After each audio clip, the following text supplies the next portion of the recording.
Bonjour à tous. Si je pouvais attirer votre attention. J'espère que vous avez apprécié votre dîner aujourd'hui. J'aime bien quand il y a de la tarte au dîner et je pense que c'est ce qu'on obtient quand on vient en Nouvelle-Écosse. Alors j'espère que vous avez apprécié cet accueil. Bienvenue. Bienvenue à Halifax et à la session d'aujourd'hui. Nous serons ensemble jusqu'à environ 14h30. La présentation d'aujourd'hui consistera en des présentations de 315 minutes par nos conférenciers, suivi d'AC et à utilisant Slido de la même manière que ce matin. Donc, je m'appelle Paula Knight et je suis le PDG de l'Association des services aux immigrants de la Nouvelle-Écosse. Et en tant qu'immigrant qui est venu? Merci en tant qu'immigrant qui est venu à Halifax depuis le pays de Galles au début des années 90. J'ai été très attiré par le règne d'Halifax. Je pense, qui m'était assez familier. C'est un privilège et un moment de boucle pour moi de présider cette importante session plénière sur la définition de l'avenir des tendances mondiales de l'immigration. Besoin du marché du travail et attitude publique. Aujourd'hui, nous mettrons en lumière 3 facteurs fondamentaux qui devraient influencer le futur paysage migratoire du Canada, évoluant dans les tendances démographiques au Canada et partout dans le monde. Les exigences pressantes du marché du travail dans nos communautés, ainsi que l'évolution des attitudes publiques envers les nouveaux arrivants qui influencent les politiques et la société.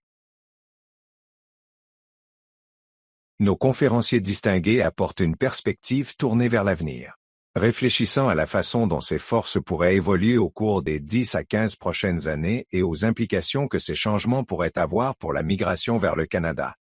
Ensemble, notre objectif est d'anticiper une gamme d'avenirs plausibles nous permettant de nous préparer de manière proactive et de veiller à ce que les politiques et pratiques favorisent un avenir accueillant, prospère et inclusif.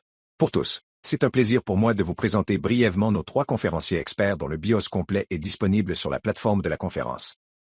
Premier, Keith Neumann, associé principal et cofondateur de l'Environic Institute, un organisme de recherche à but non lucratif respecté. Keith a consacré sa carrière à l'étude de l'opinion publique et des normes sociales dans diverses communautés canadiennes.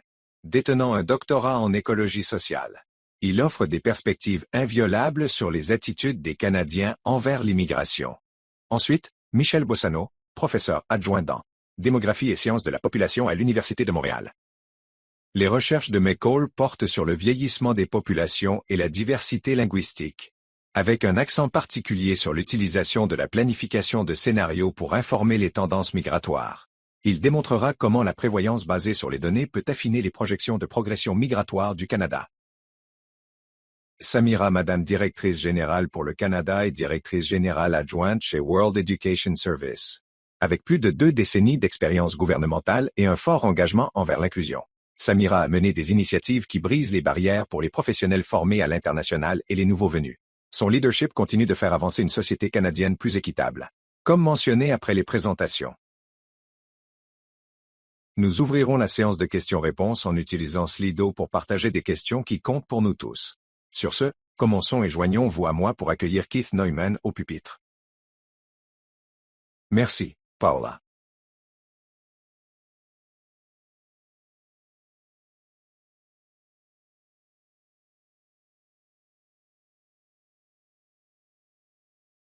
Et merci à tous d'être ici aujourd'hui. J'apprécie l'opportunité de participer à cette conférence importante. L'immigration et la colonisation des nouveaux arrivants sont évidemment à un carrefour dans ce pays. Et beaucoup de grands changements, que nous connaissons tous bien, augmentent vraiment les enjeux. De ce dont on est ici pour parler dans les quelques minutes qu'il me reste.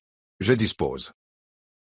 J'espère pouvoir offrir un aperçu de l'opinion publique, de sa position et de ses positions, pour voir si cela fonctionne. Oui, il y a 3 points que je vais aborder très brièvement. L'opinion publique canadienne aujourd'hui. Comment cela a-t-il changé? Ce que nous pouvons apprendre des sondages d'opinion publique comme celui-ci et ce que nous ne pouvons pas et, enfin, ce que nous pourrions attendre dans un avenir proche. Donc, notre institut suit l'opinion publique et l'opinion publique sur l'immigration depuis plusieurs années. En fait, nous avons des données remontant aux années 1970 et, plus récemment, nous avons mené une enquête annuelle auprès des Canadiens de 2000 Canadiens sur l'immigration, avec certains indicateurs clés. Notre plus récent sondage a eu lieu en septembre. Nous avons publié dans les médias en octobre. Je me demande si quelqu'un a entendu parler ou vu parler de nos recherches. Levez la main. OK.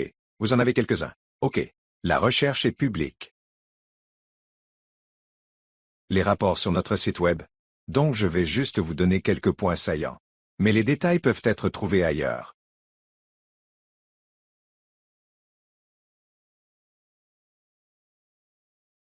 Je tiens aussi à souligner que c'est la 5e fois que je monte sur ce podium à cette conférence pour présenter nos recherches remontant à 2017. L'histoire n'a cessé d'évoluer depuis, alors laissez-moi vous montrer quelques résultats. Vous savez peut-être déjà, grâce à nos recherches, que l'opinion publique dans ce pays s'est déplacée en faveur de l'immigration au cours des dernières années. Et si vous n'avez pas vu nos recherches, vous êtes probablement arrivé à la même conclusion d'après d'autres sources. Voici donc les données de suivi que nous avons. Remontant à 1977 sur une question est d'accord. Pas d'accord. En désaccord. Il y a trop d'immigration au Canada. Donc la ligne verte est d'accord. La ligne rouge est d'accord. Il y a eu des changements au fil du temps. Mais pendant une grande partie des 25 dernières années, les gens ont eu tendance à être en désaccord et à estimer que ce n'est pas un enjeu. Problème. Mais il y a eu un changement et laissez-moi juste agrandir ça pour que vous puissiez le voir depuis 2017. Doyen, la première année où je présentais à cette conférence, c'était très canadien. Je n'étais pas d'accord avec cette affirmation et cela est resté stable pendant plusieurs années. Même pendant la pandémie. Puis à partir de 2022, un changement radical. Et maintenant la plupart des Canadiens sont d'accord et estiment qu'il y a trop d'immigration. Un changement radical en 2 ans. Je pense qu'on a vu d'autres signes de la façon dont ça s'est déroulé. Mais aussi si on fait attention entre 2024 et 2025. Ce chiffre s'est stabilisé. Donc cette forte augmentation de l'accord de préoccupation pour mon immigration n'a pas vraiment beaucoup changé au cours des 12 derniers mois. Donc c'est peut-être un signe positif. Ce que cela signifie vraiment, et je ne vais pas y consacrer beaucoup de temps aujourd'hui, c'est qu'il y a un changement radical pour la première fois, où les Canadiens prêtent attention au nombre d'immigrants et non à leur origine. Et c'est devenu une question de capacité. Combien le pays peut en gérer? Autant pour les nouveaux arrivants que pour les gens ici. D'ici, et nous savons il y a 1 an que le gouvernement fédéral comprenait aussi où se trouvait le public et avait commencé à changer les niveaux et le rouge. Voir les chiffres. Pourquoi les gens s'inquiètent-ils de trop d'immigration?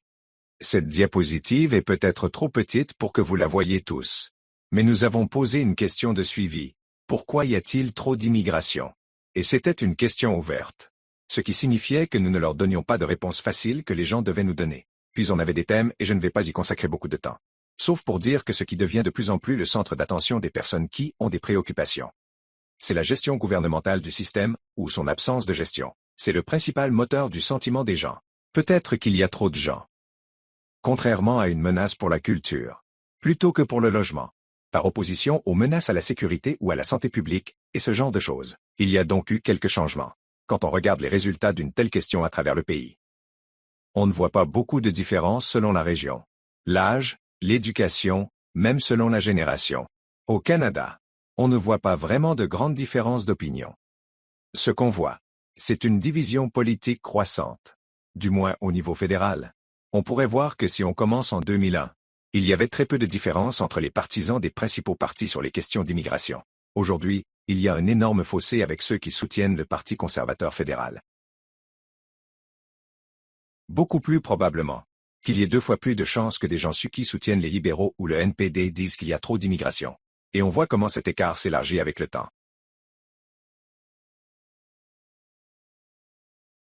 Nous avons aussi posé des questions sur les raisons pour lesquelles l'OMS qui vient, arrive. Est-ce que les gens ont des inquiétudes concernant le type de nouveaux arrivants et d'immigrants que nous accueillons? Voici une autre de nos questions de suivi. D'accord en désaccord. Trop d'immigrants n'adoptent pas les valeurs canadiennes. Donc nous avons pu voir qu'il y a des générations. La plupart des Canadiens étaient d'accord avec cette déclaration. Puis elle s'est un peu resserrée et a été divisée. Maintenant, au cours des dernières années, on commence à voir cette ligne verte monter et augmenter le nombre. Les Canadiens disent oui alors qui est d'accord avec cette question. Et je précise que ce sont principalement les personnes qui soutiendraient les conservateurs fédéraux et les élections qui mènent ce changement. Qu'en est-il des avantages économiques de l'immigration? La plupart des Canadiens ont et continuent d'être d'accord pour dire que l'immigration est bénéfique pour l'économie nationale. Elle a un peu diminué, mais c'est toujours une majorité claire. Et il y a d'autres aspects de cette question. Toutes ces questions que j'ai montrées. Vous avez parlé des opinions sur le niveau national, de l'économie nationale, de ce qui se passe au Canada, mais de ce qui se passe dans votre propre communauté locale. Quand on pose ce genre de questions, la situation change un peu. Quel est l'effectif net? L'immigration dans votre propre communauté locale. Et ce que nous pourrions voir même en 2025. Les Canadiens sont 2 fois plus susceptibles de dire que c'est un bénéfice net et un négatif net. Encore une fois, c'est un changement par rapport à avant. Moins positif. Mais en fin de compte, la plupart des Canadiens disent que les immigrants dans ma communauté, c'est soit un A+, soit vraiment ça ne fait pas une grande différence. Ce n'est pas un point négatif. Et contrairement à certains dont certains commentateurs commencent à parler, les Canadiens ne tournent pas le dos au multiculturalisme ou à la diversité. Voici une question qu'on s'est posée cette année, ce qui rend le Canada unique. Un pays ouvert. Et ouvert.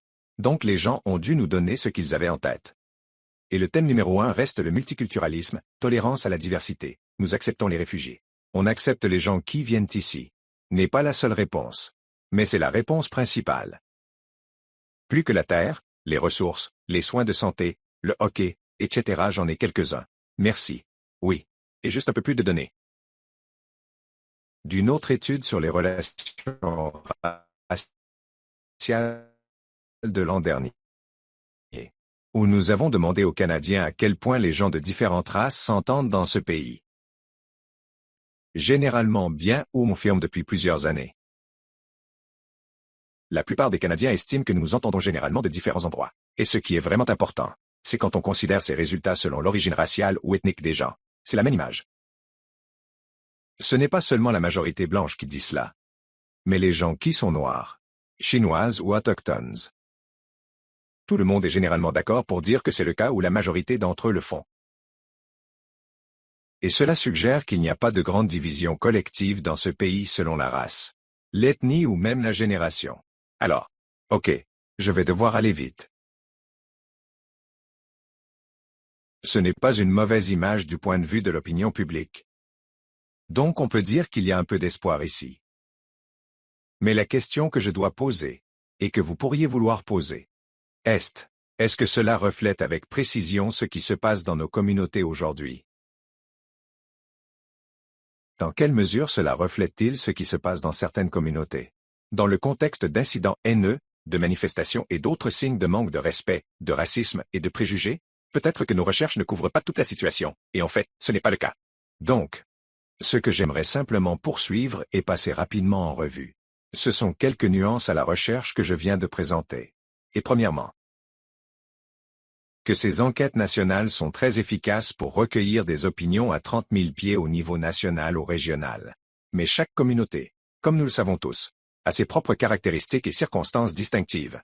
Et nous devons aussi comprendre les opinions et perceptions des personnes vivant dans certaines communautés spécifiques, ce qui peut ou non refléter ce qui se passe au niveau régional ou national.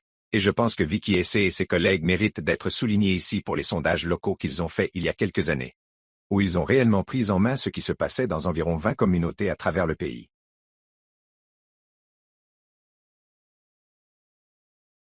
L'autre mise en garde est que l'opinion publique mesure vraiment les opinions, les attitudes, etc., mais pas le comportement. Et le comportement est en fait assez important quand on parle de la façon dont les nouveaux arrivants sont traités et de comment ils s'en sortent à leur arrivée dans ce pays. Parce que le comportement des gens est beaucoup plus influencé par nos liens sociaux. Les influences de groupe et ce qu'on appelle les normes sociales, les normes qui contraignent ou permettent aux gens de se comporter. Quelles sont leurs croyances, ou celles des groupes dont ils font partie. Donc, je pense que c'est très important. Pour les gens, chercheurs comme moi et d'autres, ceux d'entre vous qui sont dans la salle, regardent ceci pour prêter plus d'attention aux normes qui se produisent dans nos communautés, car elles vont vraiment faire une grande différence. Et les normes B sont quelque chose qui peut changer. Et dans certains cas, ils sont plus faciles à changer que les attitudes. Alors, qu'est-ce qui s'en vient dans les 2 dernières diapositives? J'ai du temps? D'accord. C'est assez cliché de dire de nos jours que le monde change rapidement. Nous n'avons pas besoin de la prévoyance stratégique. Je pense, pour nous le dire. Mais la situation change vraiment et notre histoire sur l'immigration a changé. Et elle ne reviendra pas à ce qu'elle était il y a 5 ou 6 ans. Nouveau chapitre est vraiment en train d'être écrit. Quand je préparais cette présentation, J'étais élaboration d'une vision le genre même de rapide que Greg Landry montrait dans ses diapositives. Et tu sais. Donc vous savez, nous sommes un territoire inconnu et même ce genre de projection va être très difficile à réaliser. Nous devons, je suppose, accepter que nous sommes dans un tout nouvel environnement politique, public et social et cet équilibre. Il va falloir un équilibre difficile entre le flux d'immigration et la capacité. Je veux dire, c'est évident. Mais nous en avons besoin pour maintenir le soutien public et politique pour le type de système que nous avons. Et ne pas finir comme certains autres pays comme le Royaume-Uni, le Danemark, etc., où ils commencent à adopter ce qu'on appelle le Negative Nation Branding. Nouveau terme que je viens d'apprendre et dont vous entendrez peut-être parler bientôt. Alors, ma dernière diapositive.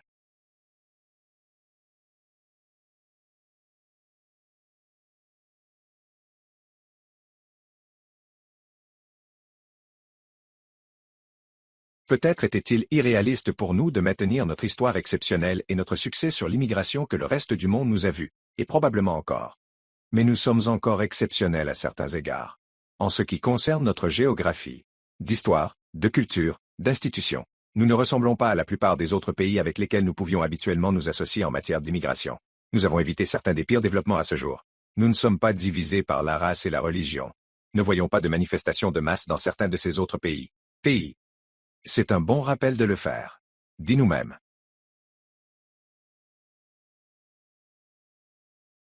Ce qu'il nous reste ici. Ce que nous pouvons faire et comment nous pouvons aborder l'avenir. Alors merci.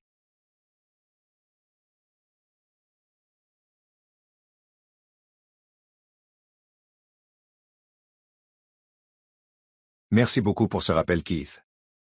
Je pense que ça remet vraiment beaucoup de choses en perspective autour de nos conversations qu'on aura dans les prochains jours. C'est maintenant un plaisir pour moi d'inviter Michael Boissonneau sur scène. Merci.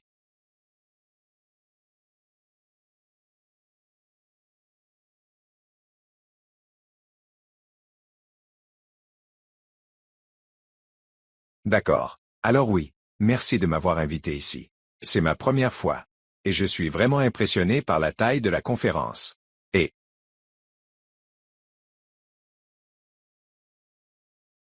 oui, je voulais aussi dire que j'ai aimé la conférence de Greg Landry ce matin. Je pense que ça prépare très bien la table pour ce dont on parle, et surtout pourquoi. Oui, en parler dans cette présentation. Alors, comme Paolo a dit que je suis démographe, donc je m'intéresse vraiment à l'aspect quantitatif lié à la migration et... Alors, de quoi parlait Greg ce matin? La prévoyance, c'est vraiment une histoire importante.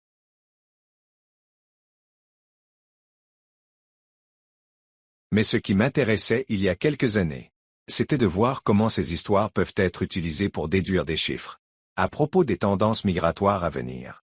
Ce ne l'est pas. Ok, de pousser ici, hein?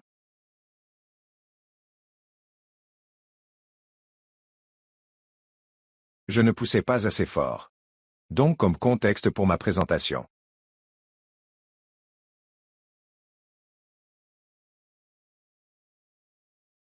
C'est bien sûr l'augmentation vraiment importante de la population qui a eu lieu au Canada entre 2022 et 2024, qui était en grande partie imprévue et bien sûr, la majeure partie de cette croissance était attribuable à la migration.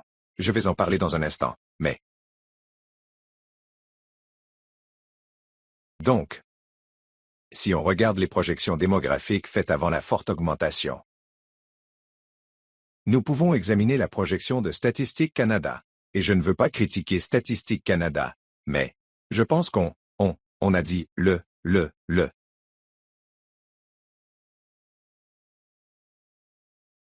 La projection de la Banque Scotia ce matin aurait pu être que les Nations Unies font aussi régulièrement des projections, et c'est pareil. Même les plus hauts scénarios que Statistique Canada a projetés pour que la borne supérieure. Il y avait au moins 1 million de personnes en dessous de ce qui s'est réellement passé. Donc c'est une projection faite en 2015. Statistique Canada faisait des projections tous les 5 ans. Maintenant, ils les mettent à jour plus souvent parce que les choses changent très vite, mais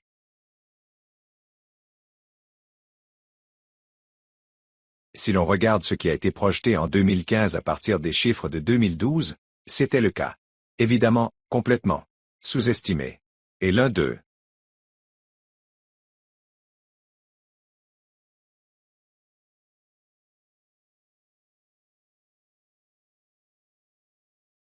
L'une des principales raisons était que l'immigration, donc la composante immigration de la projection, a été sous-estimée, et ce que font habituellement les démographes. Quand ils font des projections démographiques, ils regardent les tendances passées. Donc il s'agit vraiment de prévoir en utilisant les tendances passées. En regardant ce qui était le niveau le plus élevé que nous avons observé. Disons au cours des 15 dernières années, quel était le niveau le plus bas. Et on prend ça comme des limites et on projette ça dans le futur et on voit ce qui arrive, on voit ce qu'on obtient. Évidemment, les tendances passées sont un très mauvais indicateur des tendances futures en ce qui concerne la migration. Surtout quand on regarde la migration.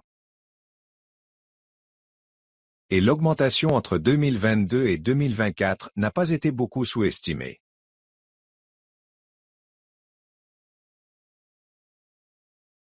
Donc, évidemment, il y avait un contexte précis pour l'augmentation, beaucoup de choses se produisant en même temps. Donc il y avait un. Les gouvernements cherchaient à croître après la pandémie. Ils voulaient un peu de stimulus. Le nombre d'oiseaux était également historiquement faible, surtout en termes de taux de natalité. Il y avait un climat politique instable à l'étranger, en Afghanistan et en Ukraine.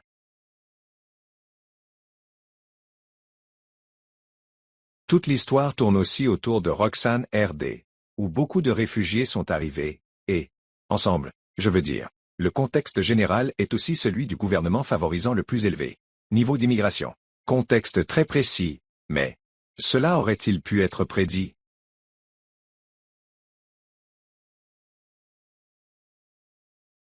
Et je soutiendrai que si nous utilisons les bons outils, ce n'était peut-être pas prévisible. Mais au moins on aurait pu être mieux préparé. Et c'est vraiment ce que Greg disait ce matin. Nous pouvons donc nous tourner vers la planification de scénarios. Et je ne vais pas répéter ce que Greg a dit ce matin.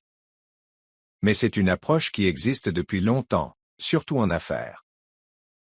Et en sciences, ça apparaît un peu plus tard, peut-être depuis. Au tournant du siècle, il y a eu plus de publications et c'était un peu plus niche.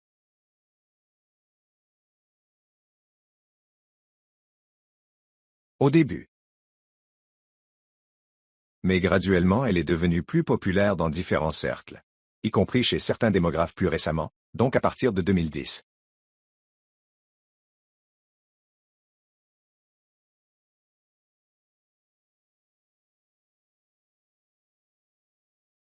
Des organisations plus grandes comme l'OCDE ont commencé à utiliser la planification de scénarios pour réfléchir à l'avenir de la migration vers les pays de l'OCDE. L'Union européenne a beaucoup utilisé la planification de scénarios au cours des 1012 dernières années, pour penser à l'avenir de la migration vers l'Europe. Voici donc un exemple de ce que la planification de scénarios pourrait être utilisée dans le contexte de la migration. Et on voit habituellement. On voit cet exemple, encore et encore dans différentes publications. Alors, j'ai publié, revue de la littérature de ces scénarios. Et c'est ce que je voulais dire au début de la présentation. Donc c'est un travail dont je vais parler maintenant, que j'ai fait en Europe. Donc je ne l'ai pas fait pour le cas spécifique du Canada, mais je pense qu'on peut apprendre quelque chose de ce que j'ai fait en Europe parce que j'y étais et il y avait une forte demande pour ce genre de choses. Eh bien, pour mieux prévoir la migration démographiquement.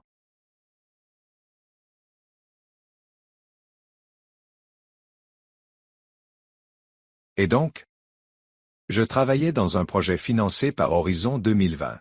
Mais avant de parler spécifiquement du projet sur lequel nous avons travaillé, c'est donc ce que nous avions comme modèle quand nous avons commencé notre travail. Scénario comme celle de l'OCDE, de l'Union européenne. Ils utilisent habituellement deux axes.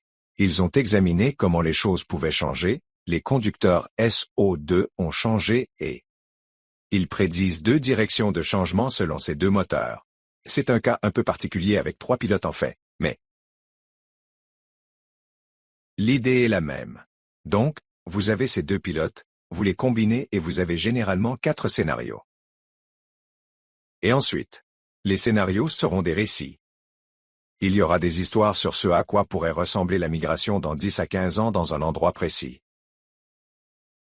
Quel est le problème en tant que démographe avec ça? C'est que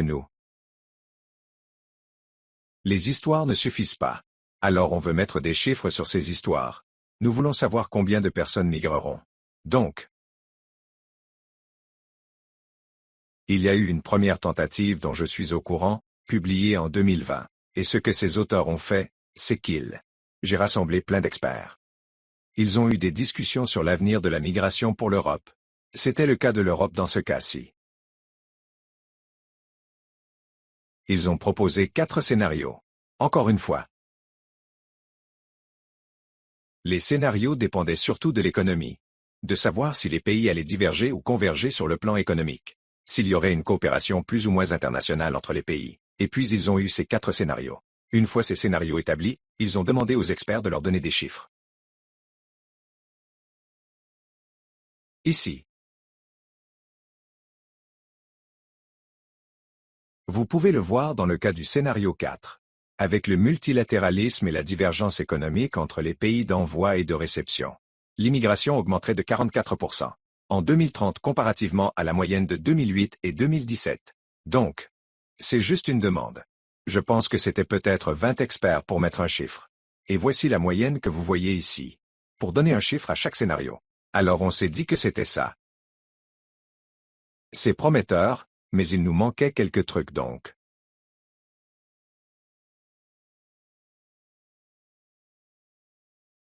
Coopération internationale et conversion économique, les 2 moteurs qu'ils ont utilisés sont probablement très importants. Mais ce ne sont pas les seuls auxquels nous devons penser lorsque nous pensons à l'avenir de la migration. Alors, qu'en est-il, par exemple, du changement démographique? J'en ai parlé de quelques-uns. Il y a quelques minutes. Donc, la stabilité politique, les attitudes publiques, les politiques publiques. Et aussi, à propos de quoi? Comment ces chauffeurs se comportent différemment dans les pays de réception et d'expédition. Alors nous voulions trouver une solution. Quantifier les scénarios de migration, mais aussi leurs composants, pour qu'on puisse avoir plus de complexité. Scénarios en tenir compte plus. Un éventail plus large de futurs.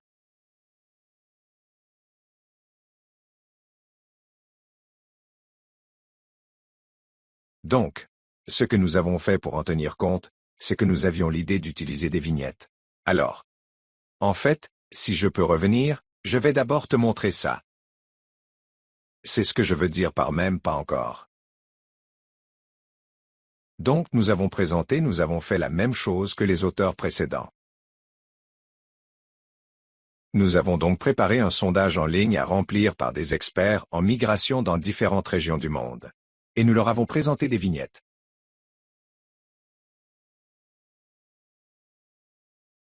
Juste de courtes histoires qui décrivent comment la migration, comment différents moteurs migratoires pourraient évoluer à l'avenir.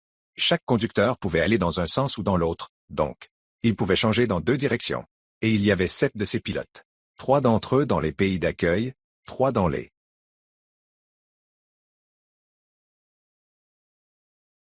pays d'origine et un qui a combiné ont en quelque sorte combiné les 2 ensembles de pays. Et eux. Je reviendrai. Donc c'était à propos de la migration depuis les pays seigneuriaux. Donc le Moyen-Orient et l'Afrique du Nord vers l'Union européenne. Et en combinant toutes ces combinaisons de facteurs de moteur et de direction, différentes directions de changement, nous avons en fait eu 128 scénarios uniques qui, ça a dû être quantifié par les experts. Et nous avons atteint un total de 138 experts. Et nous leur avons posé des questions sur 4 types de flux migratoires que vous voyez ici.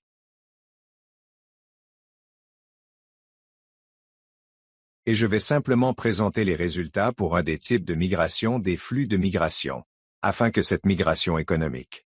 Et c'était pour cette période. Alors nous leur avons demandé de quantifier ce qu'ils voyaient dans les vignettes.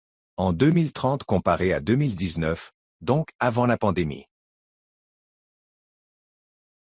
Et voici un exemple de ce que nous avons obtenu. C'est donc la moyenne pour tous les experts. Et on voit que ce qu'ils pensaient être le plus, et que c'était un peu inconscient. Donc ils lisaient la vignette bien sûr. La vignette et il y avait 7 pilotes différents qu'on leur présentait en même temps, mais parce qu'on les organise de façon très systématique et on les varie de façon très systématique.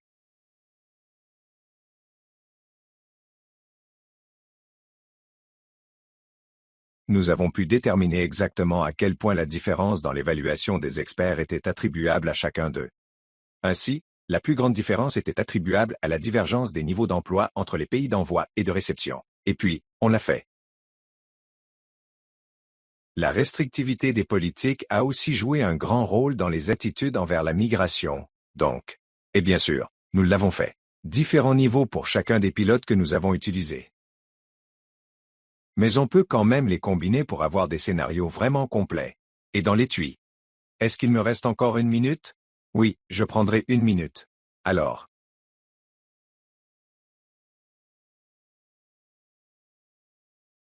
On peut encore les combiner pour avoir des scénarios complets. Juste pour vous montrer un peu à quel point on obtient de la variation. Le scénario qui induirait le plus de flux migratoires est le plus important.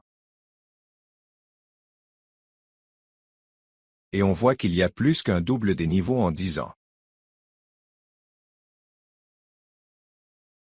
Et ensuite, il y a moins que celui associé aux débits les plus bas. Donc c'est un peu plus de variation que quoi? Les prédictions typiques sont généralement basées sur des tendances passées. Je pense que c'est prometteur. On l'aurait espéré. J'aurais imaginé que la variation aurait été encore plus grande. Mais je pense que les gens sont assez conservateurs quand ils évaluent ce genre de scénario.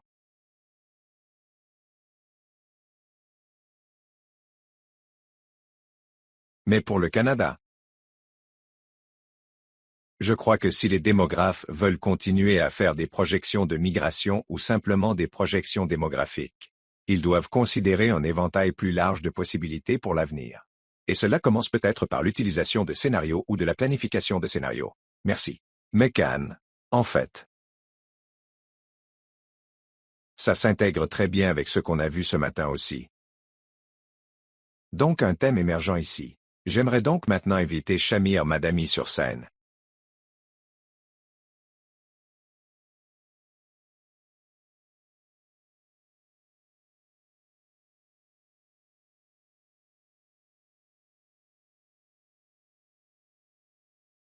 Bonjour à tous.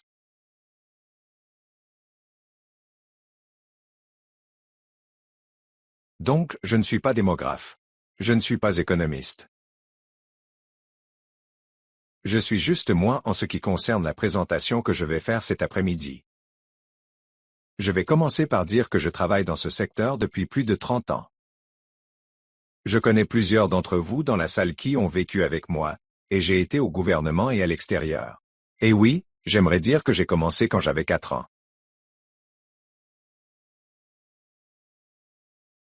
Mais ça fait longtemps et aujourd'hui. Je vais être un peu controversé pour certains d'entre vous.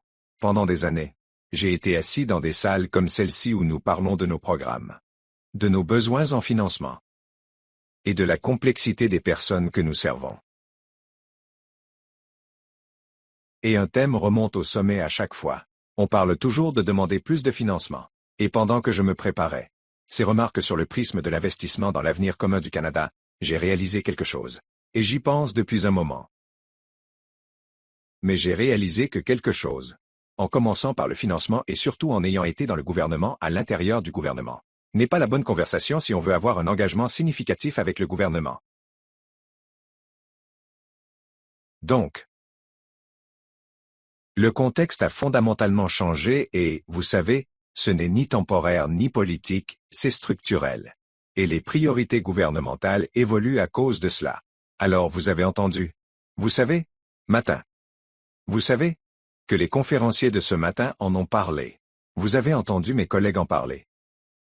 Donc, Les pressions inflationnistes, les perturbations du marché du travail dues aux tensions commerciales, la volatilité de l'opinion publique et la tolérance interne qui diminue à ce qui se passe. Donc,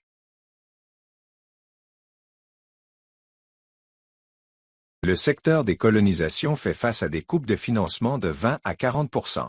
IRIS réduit sa propre main-d'œuvre de 3300 postes, justifié par l'hypothèse que moins de nouveaux arrivants signifie moins de services requis pour les nouveaux arrivants, pendant que le gouvernement fédéral investit plus de 280 milliards de dollars dans des projets d'investissement, dont 110 milliards en productivité et créativité.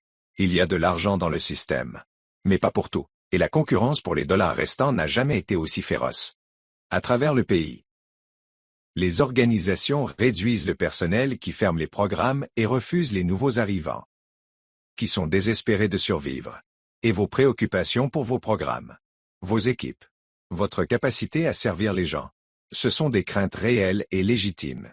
Le secteur a besoin de financement. Ce n'est pas ce que je conteste, mais maintenant nous faisons face à deux choix. Nous pourrions continuer à mener les demandes de financement et risquer d'être de plus en plus ignorés. Ou nous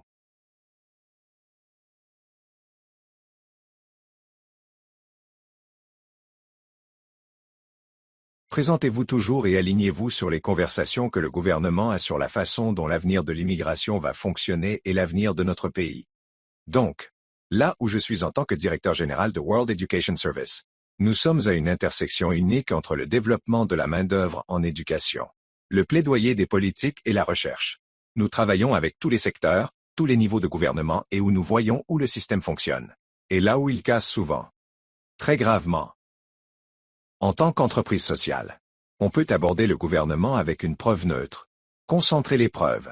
Un sens et poser les questions difficiles que d'autres ne peuvent pas. Et voici ce que nous voyons lorsque le financement est un sujet de conversation. Le gouvernement cesse d'écouter et quand nous proposons des solutions, surtout en ce qui concerne la main-d'œuvre et les talents, des portes s'ouvrent. Cette fois, la situation est vraiment différente quand les gens disent que c'est temporaire. Les choses vont changer avec le prochain ministre, avec le prochain gouvernement. Mais je crois que c'est en fait différent. Vous avez entendu mes collègues parler de cela depuis ce matin. En parler parce que ce n'est pas de la politique. C'est une question de remodeler l'avenir du Canada. Ce n'est pas une question de balancement en pendule, c'est un point d'inflexion au niveau du système. C'est donc là qu'on ne peut pas vraiment parler de prévision. On ne peut parler que de prédiction. L'immigration est la clé pour garder notre société vieillissante économiquement dynamique. Vous avez déjà entendu Keith et Mickey en parler. Que la situation du marché du travail change de façon significative. Le chômage chez les Canadiens est de 7% chez les immigrants récents. Presque le double chez les immigrants, réfugiés et jeunes. 23%. Un immigrant sur 3 ne travaille pas en utilisant ses compétences. Il y a des ingénieurs civils qui travaillent comme agents de passage, des médecins. Uber Skilled Trades. Spécialisés des métiers livrent des colis pendant ce temps. L'IA façonne le marché du travail plus vite que nos systèmes ne peuvent s'adapter. Notre PIB diminue. La concurrence mondiale pour les talents s'intensifie et notre capacité à compétir s'affaiblit. Vous venez d'entendre parler du rapport où les gens quittent. Le récit a changé, passant à, pendant 20 ans, les immigrants étaient célébrés comme des bâtisseurs de la nation. Mais au cours des 2 dernières années,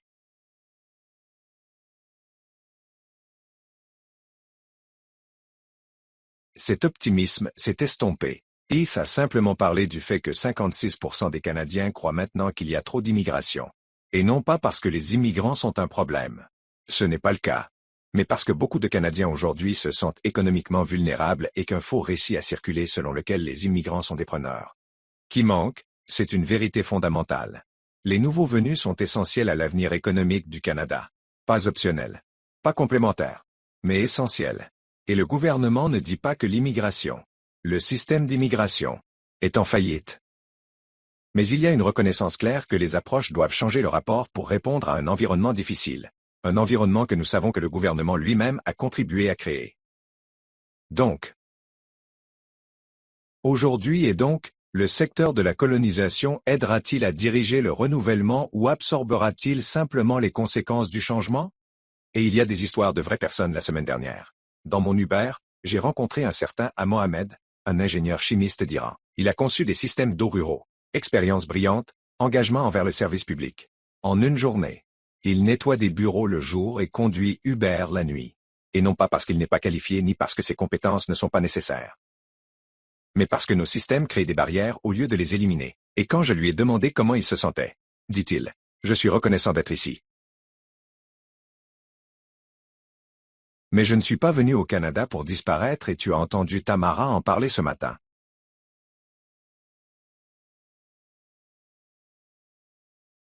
Il y a des dizaines de milliers de Mohamed et notre économie a besoin de chacun d'eux pour retravailler dans la profession, contribuer au pays, prospérer et non survivre. Nous parlons donc maintenant de prévoyance stratégique. Laissez-moi en fait peindre deux traits différemment. Des avenirs, mais plausibles. Image dans 120 ans, le Canada n'est plus la destination de premier plan. Les établissements de soins de longue durée peuvent affecter l'écart de travail. Les Canadiens doivent travailler jusqu'à la 80aine parce qu'il n'y a pas de vivier de talent. Le PIB continue de baisser. Et le secteur de la colonisation et la réflexion après coup. Non pas par manque de passion, mais parce que cela ne faisait pas partie de la conception des solutions. Solution dans 220 ans.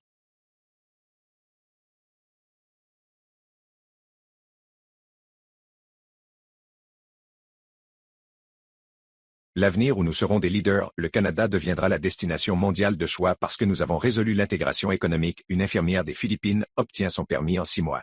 Pas dans 6 ans. Un ingénieur civil aide à bâtir l'infrastructure dont nous avons désespérément besoin pour les grands projets. Un médecin pratique la médecine dans nos communautés au lieu de conduire Uber. Et les références suivent. Les gens de toute province. Employeurs. Gouvernement, organismes de délivrance de licences travaillent tous ensemble, co-conçoivent des systèmes avec les voix des immigrants au centre. Les impôts sont durables. Les soins de santé fonctionnent. La survie communautaire et le secteur de la colonisation. Un partenaire complet de politique et de programme, pas un implémentateur en aval. Essentiel parce que vous vous êtes rendu essentiel. Et donc, qu'est-ce que le secteur des colonisations à ce gouvernement?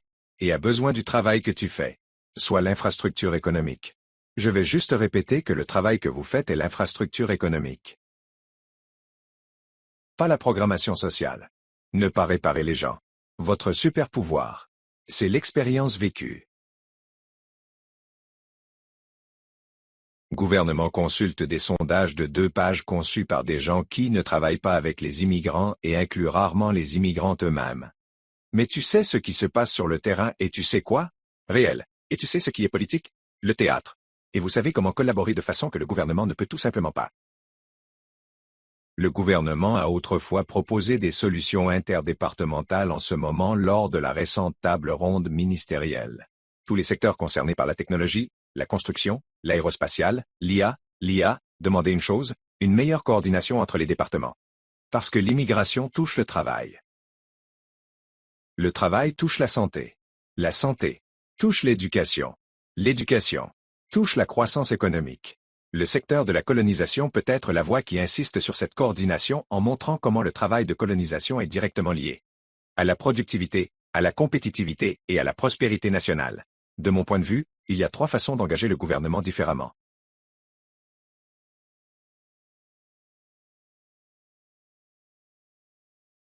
D'abord, relier le travail local à la politique nationale que vous avez déjà réunie avec les bureaux locaux et RICICI régionaux. Des employeurs, des organismes de délivrance de licences, des municipalités, etc. Documenter maintenant ces informations communautaires de façon systématique. Et ensuite les transmettre aux tables de politique provinciale et fédérale. C'est ainsi que le renseignement local devient une stratégie nationale. Pour coordonner notre récit en ce moment, la désinformation façonne l'opinion publique, pas des preuves. Imaginez si les histoires locales, les données locales et les solutions locales étaient partagées à travers un récit coordonné. Les immigrants sont des contributeurs essentiels et vous pouvez montrer des preuves. Et vous pouvez faire appel à des employeurs et d'autres personnes. Parce que la question de l'immigration et de la colonisation ne concerne pas seulement les immigrants pour les immigrants. C'est pour les Canadiens. Tout le monde en profite si les immigrants peuvent contribuer.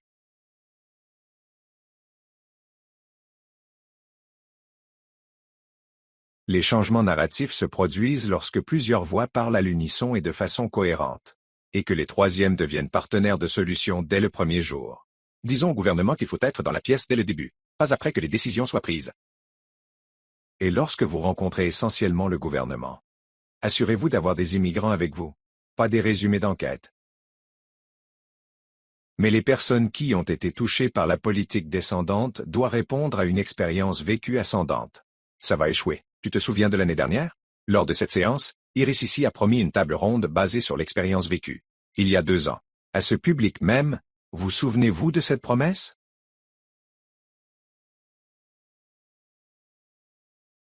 Quand vous vous positionnez comme architecte système, pas seulement comme fournisseur de services, la conversation sur le financement change parce que votre valeur devient indéniable. Donc, en fin de compte, les immigrants et les réfugiés ne sont pas la cause des défis économiques du Canada. Sont la clé pour les surmonter. Mais cela nécessite des systèmes conçus pour l'intégration économique, et cela l'exige. Leadership, voix et vision. Alors j'ai posé cette question. Allons-nous façonner l'avenir ou verrons-nous le gouvernement le construire sans nous? L'expertise. Les relations. Les voix immigrantes. La communauté. La confiance. Le courage. Ce n'est pas un moment de prudence. C'est un moment d'audace. Croyons le Canada. Nous croyons en une nation inclusive, compétitive et prospère où tout le monde a la chance de contribuer. C'est le Canada qui vaut la peine de se battre. C'est la raison pour laquelle mes parents sont venus au Canada. Bâtissons l'avenir ensemble. Merci.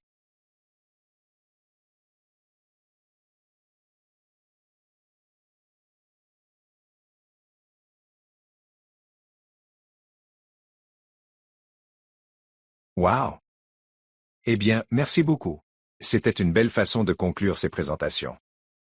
Je vous invite tous à commencer à poser vos questions sur Slido si vous le pouvez. Et nous allons montrer une courte vidéo pendant que vous rassemblez vos réflexions. Idées, posez vos questions, puis nous passerons à la séance de questions-réponses.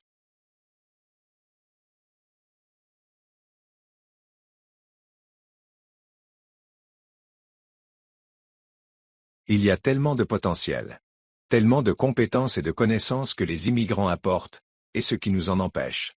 Exploiter ce potentiel, c'est ça. Ne pas faire cette transition efficacement et je pense que c'est là qu'ils ont est vraiment important. J'étais ici avec un baccalauréat. Mais j'ai un peu couru partout pendant 3 ou 4 ans. Je n'implique pas vraiment d'appliquer ces compétences. Donc, qu'il est vraiment important que ce potentiel lié à l'immigration soit vraiment exploité et être appliqué immédiatement, et oui, le programme d'impression est un tel programme. Je pense que c'est faire ce genre de travail.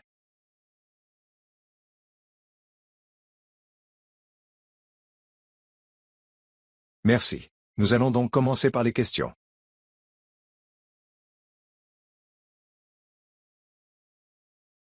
Ok. Alors Keith, on va commencer par la première pour toi. Keith, t'attendais-tu à ce que le gouvernement fédéral réponde à un sondage en réduisant les niveaux d'immigration? Surtout certaines catégories. Est-ce que ça te dérange? Sans déranger? Que votre recherche soit citée à chaque fois pour justifier des baisses de niveau et, par conséquent, le financement des services? C'est une question difficile au tout début. Est-ce que ça marche? Tu peux m'entendre. Bon, juste quelques points d'abord. Vous ne serez peut-être pas surpris d'apprendre que le gouvernement fait ses propres recherches continues à ce sujet. Ils ne comptent pas sur nos recherches. Ils sont en fait très intéressés par nos recherches et ils ne publient pas les leurs. D'ailleurs, c'est à des fins internes.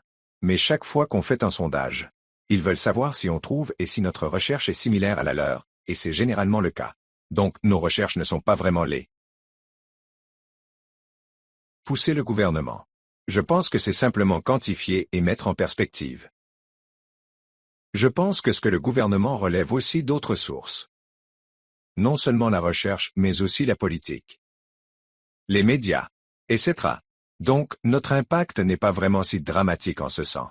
Je pense que la différence, c'est que ce que nous faisons, c'est que nous faisons nos recherches et nous la rendons publique. Donc l'histoire est là et ce n'est pas quelque chose qui est réservé aux gens dans les coulisses du fond et, vous savez, ministres, bureaux, etc. Je pense que le défi pour nous est de raconter l'histoire de façon équilibrée et nuancée. Et cela ne mène pas rapidement à des récits négatifs disant que les Canadiens ne veulent pas d'immigrants, ou on pense qu'ils sont tous mauvais ou quelque chose du genre. Parce que nos recherches ne donnent pas vraiment une image tout à fait négative. Je pense que le seul point que je veux ajouter à tout ça, c'est que pourquoi les Canadiens disent qu'il y a trop d'immigration. Ce n'est pas simplement parce qu'ils pensent que les immigrants, les nouveaux arrivants, des acheteurs ou font monter les prix de l'immobilier. Mais c'est un de ces points chauds qui rappelle aux Canadiens que peut-être nos infrastructures et nos systèmes de santé, etc., ne sont pas à la hauteur des normes. Et peut-être que ça n'a pas de sens pour les immigrants ou les gens qui vivent ici. Pour continuer à attirer un grand nombre de personnes. Donc une petite partie de tout ça et nous essayons simplement de raconter cette histoire de façon publique. Merci beaucoup. Est-ce que quelqu'un veut approfondir ça? Développer là-dessus. Michael, avez-vous des idées sur la flexibilité et la construction de systèmes ou? Ok. D'accord. Donc le prochain. C'est pour Samira et vu le changement de contexte et l'augmentation de la concurrence. Une des implications de ce à quoi ressemble la collaboration dans le secteur. Et comment pouvons-nous favoriser la collaboration dans ce contexte? Et qu'est-ce qui se perd si nous ne le faisons pas? Bien sûr, c'est une question lourde. Donc je vais en fait commencer par ça. La question. À un niveau très macro, à Ouest. Nous avons publié un document intitulé L'avenir de l'immigration. Et la réalité, c'est que ce dont nous avons besoin, c'est de collaboration, tant au niveau fédéral qu'au niveau local. Au niveau fédéral, nous avons besoin d'une approche pan-canadienne ici de travailler avec les DC, la santé et les affaires mondiales. Et ça devrait être une approche pan-canadienne où, plutôt que chaque ministère travaille ensemble, c'est potentiellement le bureau du Premier ministre qui coordonne cela. Et au niveau local, la conversation doit revenir en collaboration. Donc voici un système en ce moment. J'ai le Conseil de la Fédération, qui est le Premier ministre, présidé par le Premier ministre. Puis il y a une table de l'immigration, une table du marché du travail et une table de santé. Et cela continue. En termes de collaboration, ce qui doit se faire. En termes de collaboration, ce qu'il faut faire, c'est que ces tables doivent travailler ensemble sur la question des talents, de l'immigration et de l'immigration. Cela pourrait arriver au niveau local. Que ce soit plutôt que seulement les organisations de règlement qui travaillent avec d'autres organisations ou la main-d'œuvre.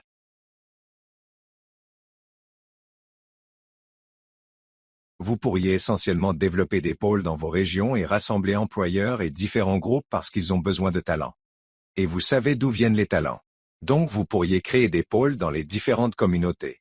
Les rassembler pour s'assurer que ces différentes tables soient à la province et au niveau national.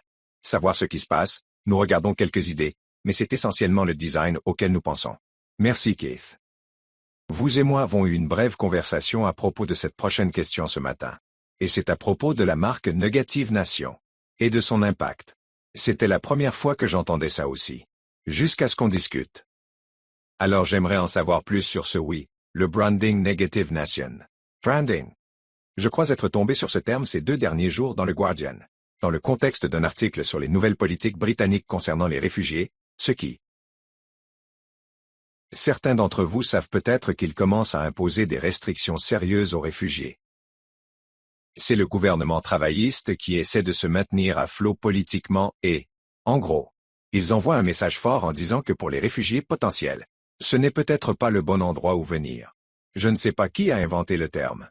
Peut-être que c'était le journaliste, mais le terme était entre guillemets, et on pourrait commencer à l'entendre. Et en gros, cela fait référence à un pays qui essaie de se présenter à l'échelle mondiale. Ce n'est pas l'endroit idéal si vous envisagez de venir ici. Et que le Royaume-Uni parle de ce qu'on a obtenu des pays nordiques.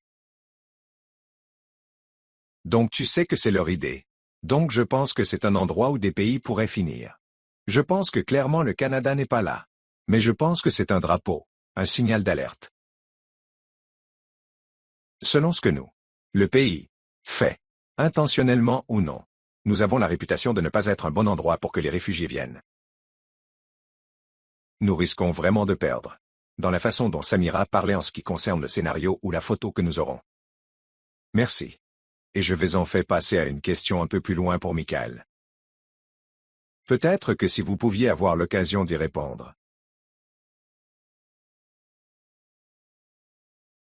À ça. Alors, comment des tendances mondiales telles que la migration climatique ou l'évolution des priorités géopolitiques pourraient-elles remodeler à long terme les politiques et politiques d'immigration du Canada? Tu veux que je réponde? Oui, Je comprends la question. Je n'arrivais pas. Je n'arrivais pas à le digérer assez vite. Laisse-moi te le relire. Attends une seconde. Ou simplement demandez-lui à nouveau. Peut-être que je vais la reposer quand elle aura disparu sur mon écran.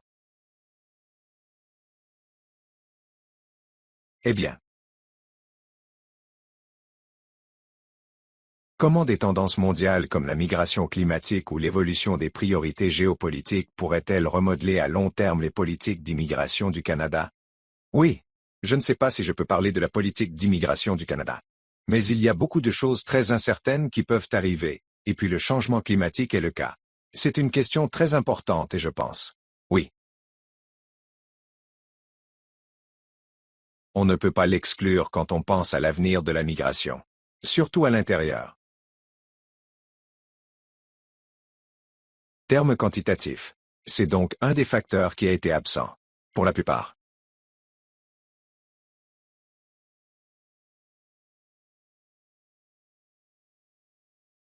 Ce scénario fait des exercices et il n'y en avait pas parce que c'est vraiment difficile à prendre en compte et encore plus de travail est nécessaire. Et c'est quelque chose à faire.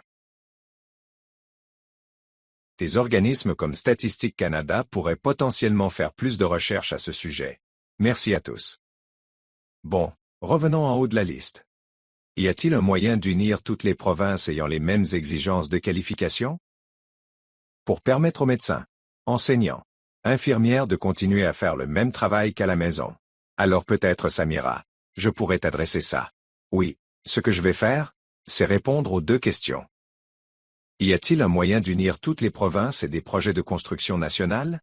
Parce que je crois que ces deux questions sont liées.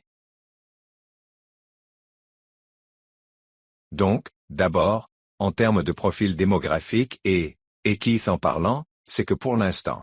En gros, oui, chaque famille avait environ 1,2 enfants. C'est très peu et tu as aussi des taux de retraite élevés.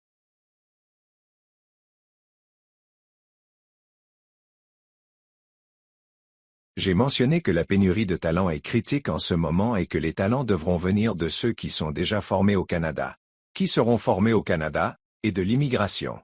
Donc, de mon point de vue, question sur les projets de construction nationale et de savoir comment le secteur de la colonisation peut-il redéfinir son rôle.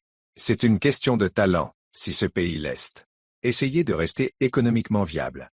C'est une question de talent, et le talent arrive dans notre pays. Le talent arrive dans nos organisations. Donc c'est là la façon d'unir toutes les provinces ayant les mêmes qualifications. Je suppose qu'ils essaient. Rappelez-vous l'engagement de mobilité de la main-d'œuvre que le Premier ministre a pris en juillet. Une énorme complexité d'engagement. Cependant, j'ai l'impression que la meilleure façon de le faire, encore une fois, c'est de regarder où il y a des pénuries critiques. Par exemple, les infirmières et infirmiers en pénurie de santé.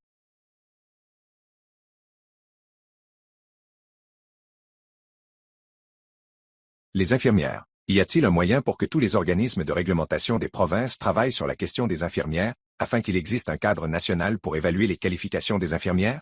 Tu sais, si tu travailles et que tu es infirmière en Alberta ou en Ontario, ça ne change rien. Ça ne change rien. Parce que tes qualifications sont les mêmes. Donc c'est ce qu'on devrait faire. C'est au moins essayer un projet pilote avec des infirmières très similaires au programme du Sceau rouge qu'ils ont dans le secteur professionnel. Merci beaucoup pour ça. Juste pour avancer ici. Je vais aller en bas parce qu'une des questions n'apparaît pas complètement. Mais peut-on entendre une réflexion sur la meilleure façon de tirer parti des infrastructures existantes? Comme les lèvres pour permettre l'engagement horizontal et latéral des programmes de politique suggérés. Des modèles suggérés existent déjà dans certaines communautés. Alors, qui voudrait répondre à cette question? Les partenariats d'intégration locale. Montrez-moi vos réflexions. Désolé. C'est la réflexion sur la meilleure façon de tirer parti de l'infrastructure existante. Comme les lèvres pour permettre l'engagement horizontal et latéral des politiques et des programmes proposés. Les modèles proposés existent déjà dans certaines communautés. C'est donc similaire en termes de recommandations que je fais si vous avez déjà l'infrastructure existante. Comme l'IPS en ce moment, l'accent est beaucoup mis sur le règlement, n'est-ce pas? Tout ce dont nous avons parlé. On parle de règlement et encore. Ma recommandation est qu'on arrête de parler de colonisation. Règlement. On parle d'inclusion économique et d'intégration économique. En utilisant les talents et en tirant parti des talents. C'est la terminologie qui change. Je veux dire, le travail est le même. On fait de l'inclusion économique et de développement économique. Mais quand on appelle ça un règlement, ce qui finit par arriver, c'est que le changement d'état d'esprit est. Ce sont des gens qui ne sont pas très instruits ou qui doivent être réparés, etc. Par conséquent, je passerai plus de temps à les installer qu'à s'intégrer économiquement. Je crois que nous avons déjà l'épaule. Le travail est déjà là. Nous avons l'expertise. Cela s'appuie sur cette expertise et c'est littéralement le changement de terminologie que nous utilisons.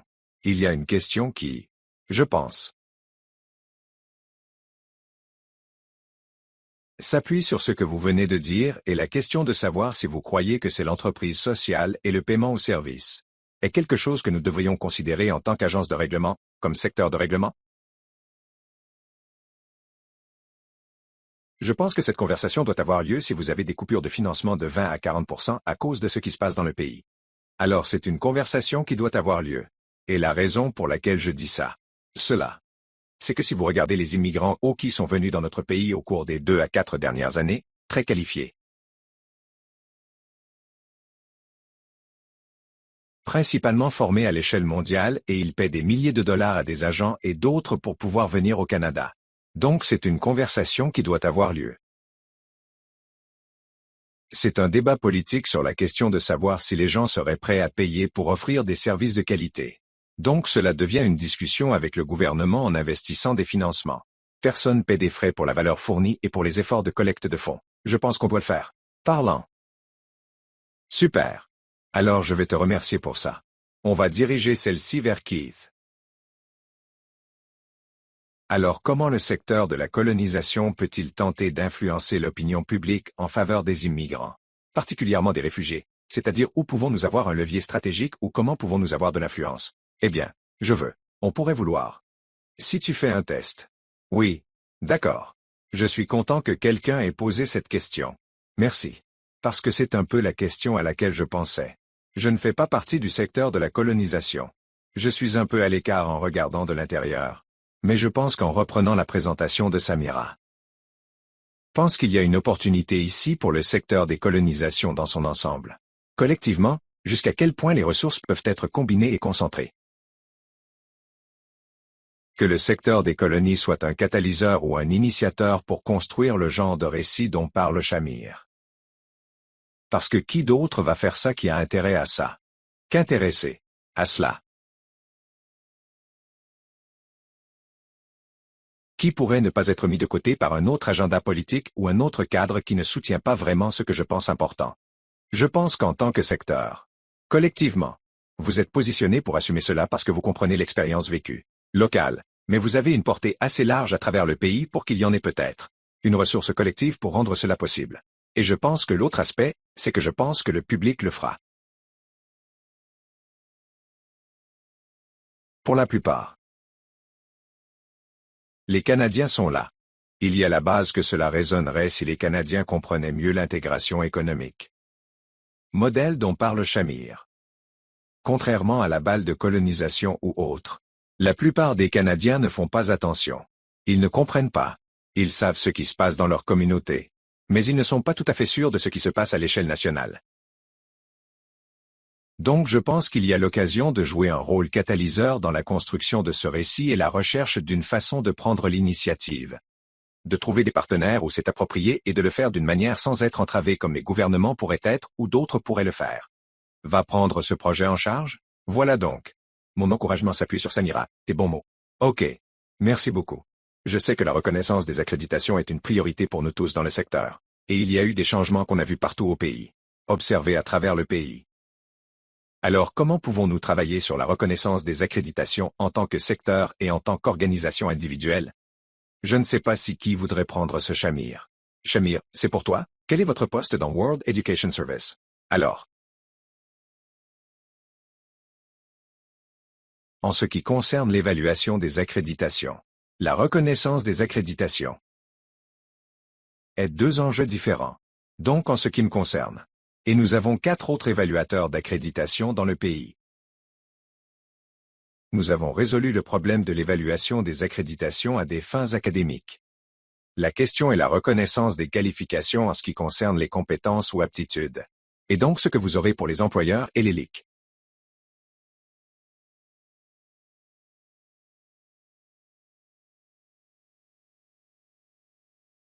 Les organismes utiliseront l'expérience canadienne comme indicateur pour dire que je ne reconnais pas tes compétences et comment tes compétences seront essentiellement situées dans mon milieu de travail ou dans ce pays.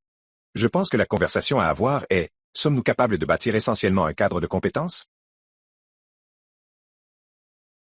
Où il existe des moyens standardisés d'évaluer les compétences de quelqu'un qui sont harmonisés à travers le pays, afin que, peu importe où une personne va, en gros, d'une province à l'autre, le cadre de reconnaissance des compétences existe. C'est comme le cadre d'évaluation académique en ce moment.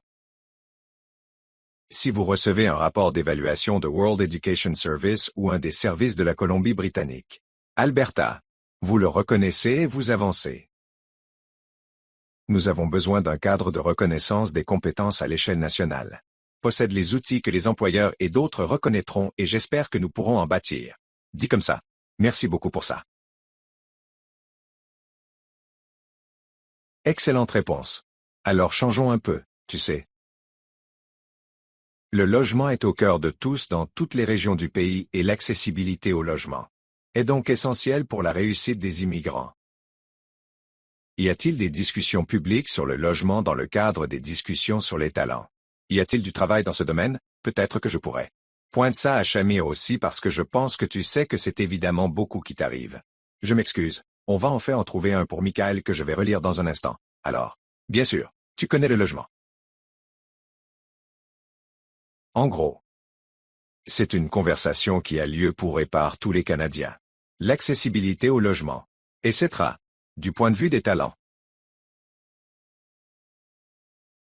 Quand le gouvernement prend des engagements aussi importants et doit construire des logements abordables ou même juste des logements abordables, ils ont besoin de talents et que les talents viennent des immigrants et des artisans. Donc cette conversation a lieu dans des poches et à différents endroits, que ce soit avec les syndicats de travail, que ce soit essentiellement avec les municipalités, etc. Mais ça se fait par poche, je ne vois pas d'approche coordonnée pour parler de logement. Et l'immigration et les talents, et ce que cela pourrait aussi signifier. C'est que le grand nombre d'immigrants chi sont ici depuis de nombreuses années. Ceux qui arrivent qui ne pourront peut-être pas retourner dans la profession. Peu importe la raison. Et s'il y a une façon pour le gouvernement de vraiment penser de façon innovante. Et ces 110 millions de milliards de dollars dont j'ai parlé de productivité et de compétitivité. Pourrait-il penser à se perfectionner ou à se requalifier? Les jeunes ici et les immigrants qui voudraient entrer dans le secteur du commerce, etc. Donc, les conversations ont lieu, mais elles se font par petites poches et il faut rassembler les choses. Merci beaucoup. Je suis totalement d'accord. Alors Michael, je vais t'en sortir un en haut parce que je pense que c'est important. Qu'il ne soit pas là. Mais ça demande vraiment quels enseignements tirer du scénario OCDE. Planification et immigration. De l'OCDE et de l'immigration. Pensez-vous que nous pouvons appliquer au Canada à travers un de vos exemples? Quels sont les facteurs de conduite que nous devrions considérer ici au Canada? Eh bien, ce que j'apprendrai de scénarios comme celui de l'OCDE, mais d'autres scénarios, c'est que nous devons penser à plus de facteurs que ce qui a été fait jusqu'à présent. L'OCDE et d'autres organisations mettaient vraiment beaucoup d'attention dessus. Le niveau d'intégration économique entre les pays et le degré de collaboration des gouvernements. Mais, il y a tellement d'autres choses et c'est difficile avec. On peut ajouter beaucoup de dimensions et ça devient de plus en plus complexe pour les gens à imaginer. De bons scénarios donc. Nous devons réfléchir à des moyens d'inclure davantage. Je pense que c'est ce que je dirais. Donc, la planification des scénarios par l'OCDE est trop étroite et d'autres organisations comme ça. Oui, merci. Bon, on va conclure. Je pense qu'avec cette dernière question, je vais l'adresser à Keith. Si cela vous convient. Et c'est une prévision qui indique toujours qu'en 2030, les taux de natalité et de mortalité au Canada seront égaux. ce qui entraînera peu ou pas de croissance démographique. Comment pouvons-nous encourager les discussions pour contrer les perceptions négatives de l'immigration vitale pour la croissance? Mamikan, oui. Juste pour appuyer sur un point que j'ai soulevé dans ma présentation, je pense qu'en ce moment, la plus large préoccupation publique concernant l'immigration concerne la capacité. C'est-à-dire, combien de nouveaux arrivants le pays peut-il absorber? À court terme, moyen terme, à l'échelle nationale et en particulier aux communautés, confrontées à toutes sortes d'infrastructures et de déficits de programmes et tout ce qui n'est pas lié à l'immigration en soi. Et je pense que la clé pour bâtir, reconstruire, maintenir le soutien de l'immigration est, en un sens, de faire face à certains de ces autres défis qui ne concernent pas vraiment l'immigration et qui ne concernent pas nécessairement la construction nationale. Mais je pense que la plupart des communautés, certainement dans les villes, celles que je connais, il y a un vrai défi avec le transport, soins de santé, l'éducation, etc. Et je veux dire, ce sont tous de gros défis, mais ça compte, parce que dans la mesure dans laquelle les gens ne se limitent pas au logement et à l'abordabilité, je pense que c'est le sentiment que les communautés peuvent accueillir plus de gens qui arrivent. Et il pourrait y avoir une certaine reconnaissance que oui, c'est bon pour l'économie et leurs emplois d'être pourvus, mais si les gens estiment qu'il n'y en a pas assez. Soutien maintenant pour la communauté dans tous ces autres domaines. Ils seront beaucoup moins réceptifs et favorables à la poursuite de l'immigration dont nous avons besoin. Et donc c'est un gros défi, mais d'une certaine façon, je pense que l'immigration est révélatrice. Il y a des enjeux beaucoup plus importants dans notre société que l'immigration pour les nouveaux arrivants. Mais ça fait vraiment remonter les choses à la surface et nous force à le réaliser. Merci beaucoup. J'espère que vous avez apprécié. Car j'ai cette discussion vraiment informative avec d'excellentes données et de très bonnes perspectives. Vous savez, je me souviens d'être venu au Canada plein d'optimisme et d'espoir de bâtir une belle vie et un avenir magnifique ici. Un avenir plein de possibilités et un avenir où je pourrais contribuer de façon significative.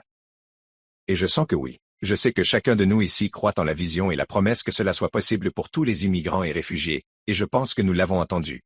Aujourd'hui. Parce que vous savez quoi? Comme vous l'avez entendu, on a besoin d'eux. Qu'ils viennent et qu'ils restent. C'est pourquoi cette conversation sur la définition de l'avenir de l'immigration et de la colonisation est vraiment importante. Alors merci beaucoup à tous nos panélistes pour avoir vraiment conduit ce sujet discuté aujourd'hui. C'est vraiment apprécié. Merci.